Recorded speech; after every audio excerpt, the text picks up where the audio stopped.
沿着这条路往北，全速向日升城前进。随着霍雨浩他们来到城门外，唐门众人正在商讨如何潜入城中营救被俘的同伴。霍雨浩提出，他们需要在消息传入城中之前潜入，摸清情况并恢复被俘者的战斗力。他制定了一个计划，让众人混入商队，而他则负责制造混乱，吸引守军注意力，为众人创造进城的机会。众人按照计划混入商队，慢慢靠近城门。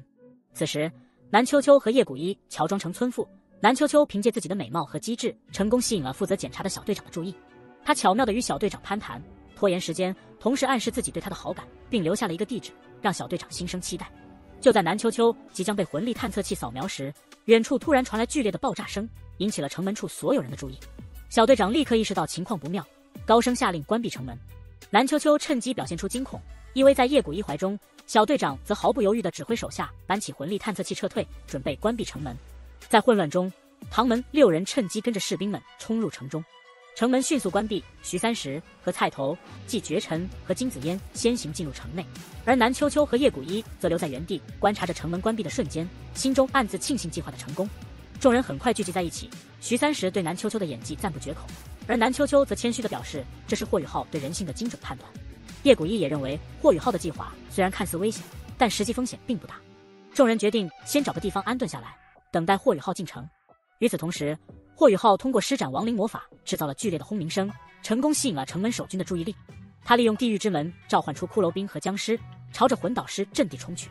这些亡灵生物很快被高空探测魂导器发现，随后遭到魂导师团的集中轰击，地狱之门所在区域被彻底摧毁。霍雨浩在释放地狱之门后，利用模拟魂技掩饰了自己的行动，悄然回到一个商队的队尾中，等待城门重新开启后混进去。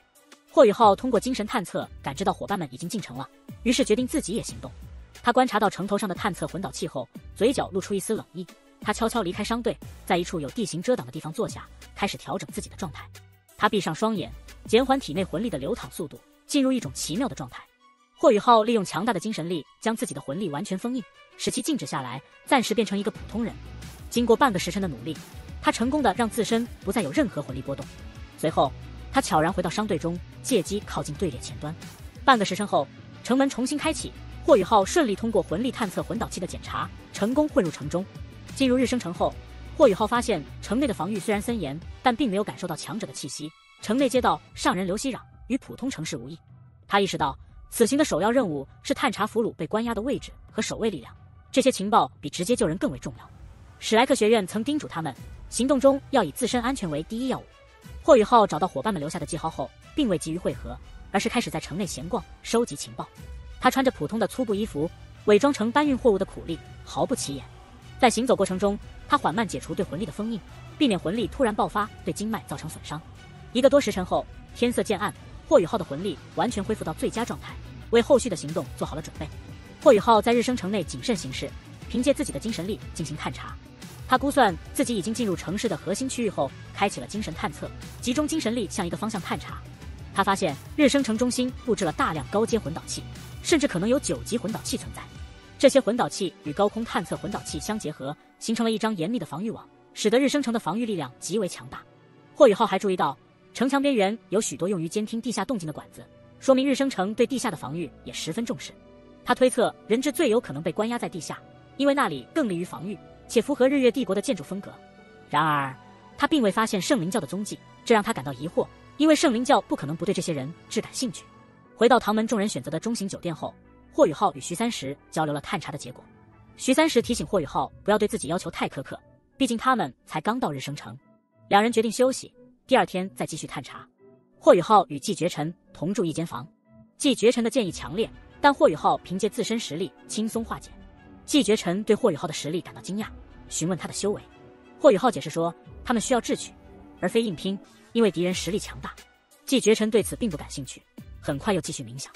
霍雨浩在房间中分析探查结果，意识到日升城的防御虽然强大，但似乎并非全部力量。他怀疑圣灵教的人一定参与其中，因为这些人质对邪魂师来说极为宝贵。他深知唐门众人虽然实力不俗，但如果遇到封号斗罗级别的邪魂师，将毫无胜算。因此，他必须更加谨慎。在冥想中，霍雨浩的精神之海中，天梦冰蚕闪现而出。他对霍雨浩的进步表示赞赏，认为他的成长速度超出了他们的预期。天梦冰蚕告诉霍雨浩，乾坤问秦谷的力量极为可怕，甚至可能与神有关。霍雨浩虽然对乾坤问情谷心存怨恨，但天梦冰蚕提醒他不要妄图对抗那股力量，并表示那个地方对他们并无恶意。霍雨浩提到自己已经初步融合了冰地和雪地的力量，这在人类和魂兽世界中都是前所未有的创举。天梦冰蚕对他的成就感到惊讶，但也提醒他身体还不够牢固，需要进一步增强。天梦冰蚕建议霍雨浩继续融合魂骨，尤其是品质更高的头部、右臂和右腿魂骨，以增强自身能力，更好地融合冰地的力量。他告诉霍雨浩，现有的魂骨中只有冰地躯干骨对身体能力的增幅较强，其他2块魂骨则因特殊能力而对身体增强效果有限。霍雨浩明白天梦冰蚕的意思，但也清楚寻找合适的魂骨极为困难，尤其是对品质有要求的情况下。他自己目前的身体状态还能坚持到修为提升到8环左右，但精神力方面已经开始出现问题。霍雨浩向天梦冰蚕请教如何解决精神力提升带来的问题。天梦冰蚕解释说，霍雨浩的精神力融合了天梦冰蚕和伊老的力量，其中伊老的灵魂本源带有神性，这使得霍雨浩的精神力提升迅速，但也导致大脑难以承受。天梦冰蚕建议霍雨浩尽快寻找高品质的头部魂骨，最好是10万年魂兽出产的，以增强身体对精神力的承载能力。霍雨浩希望得到更具体的指导，天梦冰蚕则表示要多聊一会儿。此时，冰帝突然出现并打断了天梦冰蚕的唠叨。天梦冰蚕试图讨好冰帝，但被冰帝斥责。霍雨浩感到困惑，觉得2人之间的气氛有些不对劲。冰帝告诉霍雨浩，他的魂力已经到达瓶颈，需要新的魂环来提升。在精神力方面，他们建议霍雨浩寻找斜眼暴君的魂兽，并尝试与其融合。冰帝告诉霍雨浩，斜眼暴君族群只生活在炎热、潮湿的地方，且其魂骨只可能是头部魂骨。霍雨浩意识到，如果能找到斜眼暴君族群，猎杀他们，获取头部魂骨的可能性将大大增加。冰帝还提醒他，斜眼暴君主宰可能已经因瓶颈大劫而死，或者正在努力突破，因此不会干扰霍雨浩的行动。霍雨浩从精神世界中脱离后，发现天梦冰蚕所画的戒指上出现了一行小字，提到了天梦冰蚕和冰帝在乾坤问情谷中也经历了一番考验，并成功通关。霍雨浩对此感到好笑，同时也意识到冰帝和天梦冰蚕之间的关系似乎有了微妙的变化。第二天，唐门众人开始在日升城内打探消息和收集情报。霍雨浩利用精神探测将整个城市探查了一遍，确认城内没有被囚禁的人质，推测人质可能被关押在地下。他还发现城内布置了大量高阶魂导器，其中至少有1件是9级魂导器，这意味着至少有一位9级魂导师或封号斗罗级别的魂师在城中。霍雨浩将这些情报汇总后，与唐门众人商议下一步行动。他们意识到要救出人质，必须先找到其关押地点，并了解城内的防御布局。霍雨浩在日升城的探查任务转向地下，他利用精神力探测地下情况，寻找人质的线索。在探查过程中，他进入了一条热闹的街道，被一个浓妆艳抹的胖女人拦住。这个女人实际上是霍雨浩曾经见过的众天门少主风铃，她伪装成老鸨，试图拉客。霍雨浩试探性地叫出她的名字，确认了自己的猜测。风铃的反应表明她认出了霍雨浩，但霍雨浩迅速离开，避免暴露身份。霍雨浩利用模拟魂技隐身，继续观察风铃的行动。他发现风铃虽然伪装成老鸨，但仍然保留着魂宗的实力。风铃在深夜离开妓院，前往一处破败的尖顶建筑。霍雨浩悄悄跟随，发现了一个隐藏在黑暗中的邪魂师据点。风铃进入建筑时显得十分恐惧。霍雨浩的精神探测发现建筑内有强大的精神波动，意识到可能有危险，于是他收敛精神力，避免被发现。霍雨浩来到建筑门前，透过门缝窥视内部情况。他通过精神探测窥视到一名女性邪魂师正在虐待风铃，现场血腥而恐怖。然而他的精神探测被邪魂师察觉，对方迅速追了出来。霍雨浩意识到自己面对的是一位精神属性的邪魂师，他的武魂类似于怨灵，实力强大。在逃跑过程中，霍雨浩利用迂回和穿街绕巷的方式躲避追击，但邪魂师的修为优势逐渐显现，距离他越来越近。